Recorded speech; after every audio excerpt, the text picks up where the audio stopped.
Mustag magandang umaga po sa ating lahat mga ka-farmers, mga ka-viewers. So sa umagang ito, mag-update lang po tayo sa ating mga harvest ng mga talong. Ito na po mga ka-farmers, no? Ang ating mga harvest na talong. So may nga i-bundle na at may hindi pa.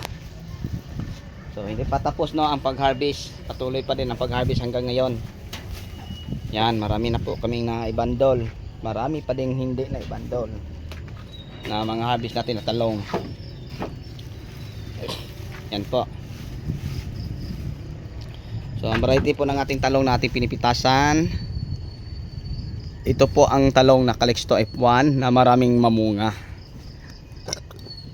maraming mamula. Kahit may katandaan naman po ang ating talong mga ka-farmers, sobrang ganda din ang bunga. Yan.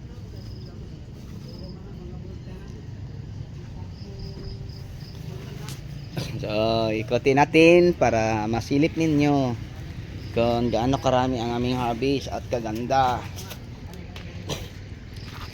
Ayan po, may mga ibandol doon dito, may dito, may dangan yan, may dito at saka doon. So yun po ang aming mga naibandol.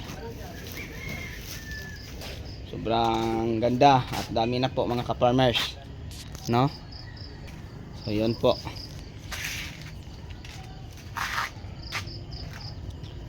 So variety po ng ating talong natin pinipitasan, ito po ang Calixto F1 po ng Swiss na maraming mamulak, maraming mamunga at saka napakaganda po ang bunga niya. Kahit mag 5 months old na po ang ating talong, tingnan nyo, hindi tayo mabibitin sa ganda ng bunga nito. Ayan po, oh.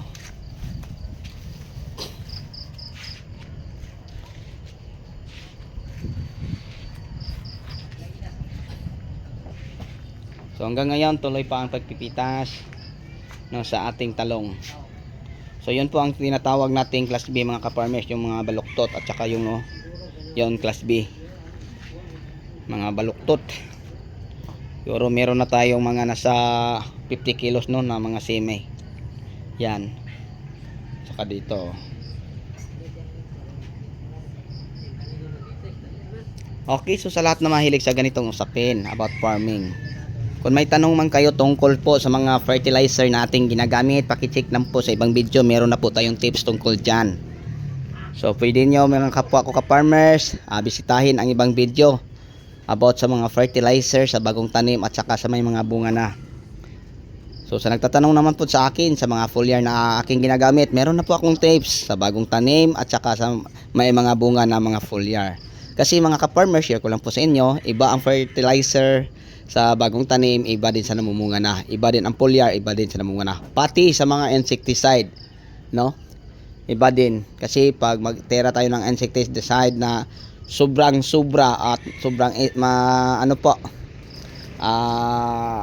parang hindi makakayanin, no, sa bagong tanim, kung sobrang tapang ra ang insecticide ating ginagamit, mas stress po siya. Kaya nga yung mangungulot hindi natin maiwasan, lalo na pag overdose. So kung ano lang ang tamang dosage mga ka-farmers sa mga insecticide na mga ginagamit nyo, yun lang po ang sundin. Huwag nyo i-overdose kasi lalo na pag may bunga, masisira din ang mga bulak-bulak. So kawawa, kunti lang ang bunga, ibig sabihin kunti lang po ang harvest.